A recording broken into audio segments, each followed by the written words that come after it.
சத்யாவில் சுதந்திர தின super offer. அனைத்து வீட்டு உபயோகப் பொருட்களும் மாபெரும் தள்ளுபடி விலையில் வாங்கிடுங்கள். கள்ளக்குறிச்சி மாவட்டம் உளுந்தூர்பேட்டையில் நாளை விடுதலை சிறுத்தைகள் கட்சியின் சார்பில் தமிழ் தேசிய எழுச்சி மாநாடு நடைபெறவுள்ள நிலையில் மாநாட்டிற்கான பணிகள் மும்முரமாக நடைபெற்று வருகிறது.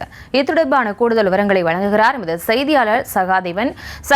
வணக்கம். அங்கு மாநாட்டுக்கான ஏற்பாடுகள்லாம் எந்த அளவுக்கு செய்யப்பட்டிருக்கு? அங்கு குடிநீர் வசதிகள், மக்கள் அமர்வதற்கு தேவையான இடங்கள் எல்லாம் சரியாக செய்யப்பட்டிருக்கா? முழு விவரம்.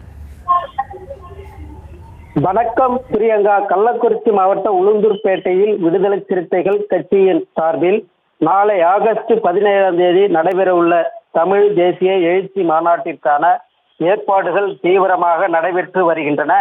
மாநாட்டில் தமிழகம் முழுவதிலும் இருந்து சுமார் 5 லட்சத்திற்கும் மேற்பட்ட கட்சி நிர்வாகிகள், தொண்டர்கள் மற்றும் தமிழ் ஆர்வலர்கள் பங்கேற்க உள்ளதாக கட்சி நிர்வாகிகள் தெரிவித்துள்ளனர். மாநாட்டின் திடலில் பிரம்மாண்டமான மேடை, HD திரைகள், மின்கம்பங்கள் அமைக்கப்பட்டு வருகின்றன. இரவு நேரங்களில் நிகழ்ச்சிகள் நடைபெறும் வகையில் மின் விளக்குகள் பொருத்தும் பணிகளும் தீவிரமாக நடைபெற்று வருகின்றன. மாநாட்டில் பங்கேற்கும் தொண்டர்கள் அமர்ந்து நிகழ்ச்சிகளை காணும் வகையில் 50,000க்கும் மேற்பட்ட நாற்காலிகள் அமைக்கப்பட்டு வருகின்றன. கூட்ட நெரிசலை கட்டுப்படுத்தும் வகையில் ஆண்கள் மற்றும் பெண்களுக்கு தனித்தனி அமரும் பகுதிகள் ஏற்படுத்தப்பட்டு தடுப்பு கம்பிகள் அமைக்கப்பட்டு வருகின்றன. மேலும் மாநாட்டிற்கு வரும் பொதுமக்களின் வசதிக்காக குடிநீர் மற்றும் கழிப்பறை உள்ளிட்ட அடிப்படை வசதிகளும் செய்யப்பட்டு வருகின்றன.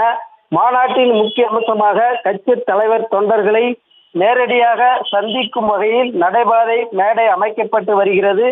இதன் மூலம் மாநாட்டிற்கு திரளாக வரும் தொண்டர்களை கட்சி தலைவர் நேரடியாக சந்தித்து உரையாட உள்ளதாகவும் தெரிவிக்கப்பட்டுள்ளது. மாநாட்டு நுழைவாயில் பிரம்மாண்டமாக வடிவமைக்கப்பட்டு வருகிறது. அதேபோல் மேடையின் அருகில் அம்பேத்கர், பெரியார், மார்க்ஸ், அயோத்திதாஸ் பண்டிதர், காயிதே மில்லத், அண்ணா, காமராஜர், பாரதியார், பிரபாகரன் உள்ளிட்ட தலைவர்களின் பிரம்மாண்டமான கட்டவுட்களும் பேனர்களும் அமைக்கப்பட்டு வருகின்றன. மாநாட்டில் தமிழ் புலவர்கள், தமிழ் ஆர்வலர்கள் மற்றும் பல்வேறு தமிழ் அமைப்புகள் சேர்ந்த பிரதிநிதிகள் கலந்து கொள்ள உள்ளார். இதனால் இந்த மாநாடு அரசியல் நிகழ்வு. விவரங்களுக்கு நன்றி சகாதேவன். சத்யாவில் சுதந்திர தின சூப்பர் ஆஃபர். அனைத்து வீட்டு உபயோகப் பொருட்களும் மாபெரும் தள்ளுபடி விலையில் வாங்கிடுங்கள்.